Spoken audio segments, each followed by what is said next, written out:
November 6, 1956. British Prime Minister Anthony Eden sat in 10 Downing Street, waiting for a phone call from Washington. British troops had just landed in Egypt. The Suez Canal operation was succeeding, militarily. But the phone call would change everything. President Eisenhower had a simple message: withdraw from Egypt immediately, or we will destroy the British pound. This is the story of the Suez Crisis. The week Britain learned it was no longer a superpower, the moment America became the world's policeman, and the day the Middle East changed forever. To understand what happened, we need to go back to July 1956. The Suez Canal, 100 miles of water connecting the Mediterranean Sea to the Red Sea, cutting through Egypt, built by the British and French in the 1860s. It was the most important waterway in the world. 2/3 of Europe's oil passed through it. Trade between Europe and Asia depended on it. The British Empire's lifeline to India, Australia, the Far East. Britain effectively controlled the canal. The Suez Canal Company was owned by British and French shareholders. British troops were stationed nearby. Egypt was nominally independent, but the canal was run by Europeans. This arrangement had worked for decades, until Gamal Abdel Nasser. Nasser became Egypt's president in 1954. Young, charismatic, nationalist. He believed in pan-Arab unity, independence from Western control, Egyptian sovereignty over Egyptian territory. Nasser wanted to build the Aswan Dam, a massive project to control the Nile River, generate electricity, transform Egyptian agriculture. Cost $1 billion.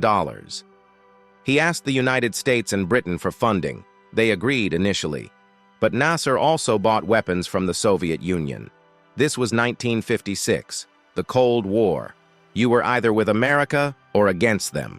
July 19, 1956. The United States withdrew the loan offer for the Aswan Dam. Britain followed. A deliberate humiliation, punishment for dealing with the Soviets. Nasser was furious. He needed money for the dam, and he knew where to get it. July 26, 1956. Nasser gave a speech in Alexandria. Thousands gathered. He spoke for hours about Egyptian dignity, Arab independence, foreign domination. Then he said the word, de Lesseps. Ferdinand de Lesseps, the Frenchman who built the Suez Canal. It was a code word. Egyptian forces immediately seized control of the Suez Canal, nationalized it, ejected European managers, Egyptian sovereignty, Egyptian control, Egyptian profits. The canal generated $100 million annually. Now that money would fund the Aswan Dam, and Egypt would control passage through its own territory. In London and Paris, panic. Britain's Prime Minister Anthony Eden saw this as an existential threat. The canal was Britain's link to its empire, its oil supply, its global power. Eden viewed Nasser as another Hitler. An appeaser before World War II, Eden believed in confronting dictators early. Stop them before they grow stronger. France agreed. They hated Nasser for supporting Algerian independence. French Algeria was in rebellion. Nasser provided weapons and propaganda. Eden and French Prime Minister Guy Mollet decided Nasser must be removed. The canal must be taken back, by force if necessary. But they couldn't just invade. The world had changed. The United Nations existed. International law mattered. Colonial wars were becoming unacceptable. They needed a pretext, a reason that looked defensive, not aggressive. So they devised a secret plan with Israel. Israel had its own grievances with Egypt. Border raids, blocked shipping through Egyptian waters, Egypt's military buildup. The plan was simple but deceitful. Israel would invade Egypt's Sinai Peninsula. Britain and France would then issue an ultimatum. Both sides withdraw from the Suez Canal zone. When Egypt refused, Britain and France would intervene militarily to separate the combatants and protect the canal. A fig leaf for regime change. The conspiracy was finalized in secret meetings in France. October 1956. The three countries agreed.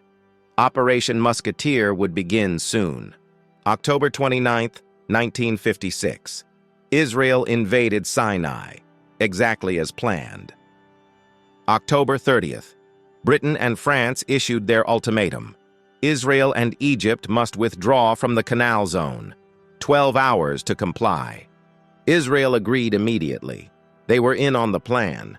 Egypt refused. Nasser wouldn't withdraw from Egyptian territory because Britain demanded it. October 31st. British and French aircraft bombed Egyptian airfields, destroyed Egypt's air force on the ground. November 5th. British and French paratroopers landed in Port Said, at the northern entrance to the canal. Ground forces followed. The invasion was underway. Militarily, it was succeeding. Egyptian forces were overwhelmed. The canal would soon be secured. But politically, it was a disaster. The world was watching, and most of the world was appalled. The United States was furious. Eisenhower had not been consulted. America's closest allies had deceived them, invaded a sovereign nation with a transparent lie. Worse, the timing was catastrophic. November 4th, 1956. Soviet tanks rolled into Budapest to crush the Hungarian Revolution. The USSR was brutally suppressing freedom. America wanted to condemn Soviet imperialism. But how could they, when their own allies were doing the same thing in Egypt? The Suez invasion gave the Soviets cover, made American moral authority hollow. Eisenhower was livid.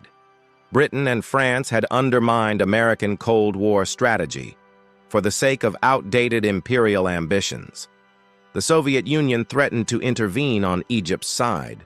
Khrushchev hinted at nuclear strikes on London and Paris. Probably a bluff, but the threat was there. The whole situation was spiraling. The Middle East was becoming a Cold War flashpoint. Nuclear war was suddenly thinkable. Eisenhower decided, this ends now. November 6th. The phone call Anthony Eden had been dreading.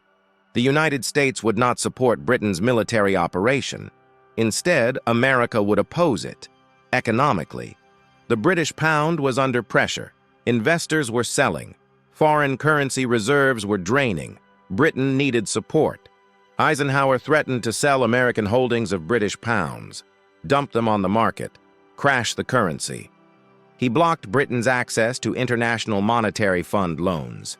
Britain couldn't stabilize the pound without American support. Oil supplies were the final leverage.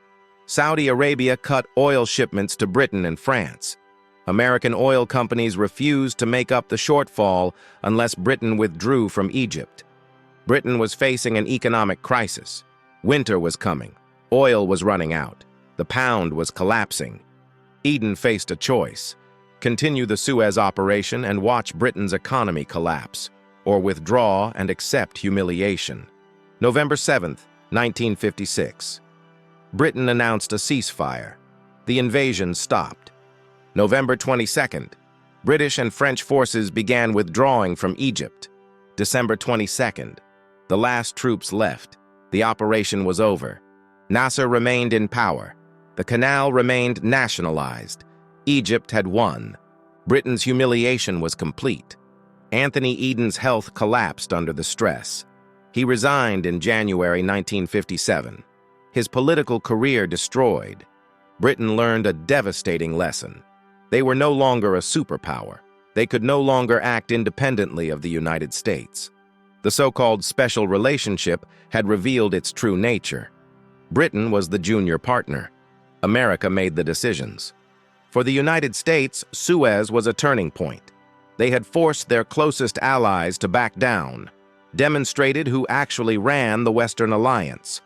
From 1956 forward, America would dominate Middle East policy. Britain's role in the region was over. For Egypt and the Arab world, Suez was a triumph. Nasser became a hero, the man who stood up to the old imperial powers and won. Pan-Arab nationalism surged across the Middle East. The canal remained in Egyptian hands. Still does today. Britain and France never got it back. For Israel, Suez was complex. The military operation succeeded. Sinai was captured, but international pressure forced withdrawal. The conspiracy was exposed. Israel's reputation suffered. But they learned a lesson. Rely only on themselves, not on European powers whose imperial ambitions drag you into their schemes. The Suez Crisis marked the end of British and French imperial power in the Middle East. The region that had been carved up by European empires after World War I was finally shaking off colonial control. But the vacuum was filled not by regional independence. It was filled by two new superpowers, the United States and the Soviet Union. The Cold War came to the Middle East, proxy conflicts, arms sales, competing for influence. Egypt aligned with the Soviets, Saudi Arabia and Iran aligned with America. The patterns established in 1956 persist today. American military presence across the Middle East, repeated interventions, oil politics, the Israeli-Arab conflict. Suez taught several lessons that remain relevant. First, military power without economic strength is hollow. Britain could win battles but couldn't sustain operations if America cut economic support. Second, empires end, not always with dramatic collapse, sometimes with quiet humiliation.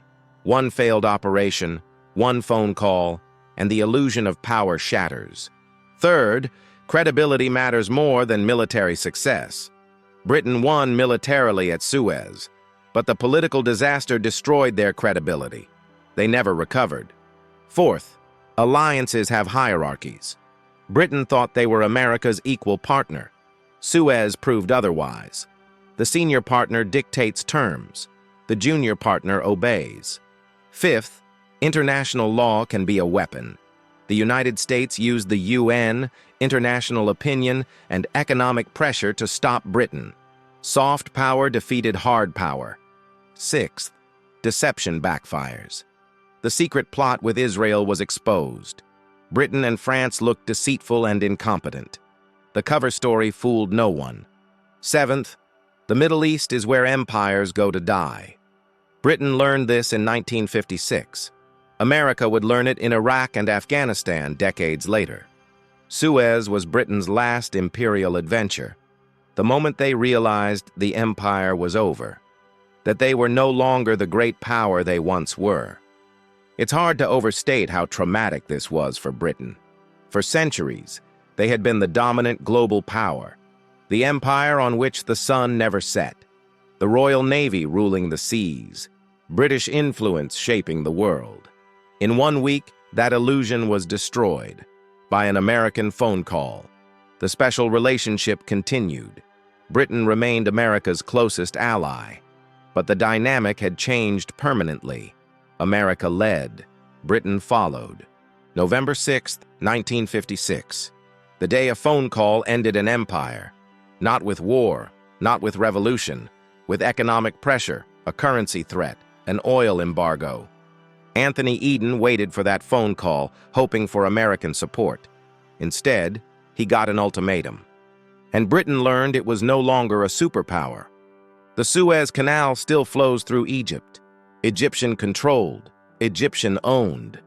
Just as Nasser insisted, the British Empire is gone, dissolved over the following decades. But Suez was the moment they knew. This is the story of the Suez Crisis, the week the world changed, the moment Imperial Britain died, and modern American dominance began. One canal, 1 week in November, one phone call, and everything was different.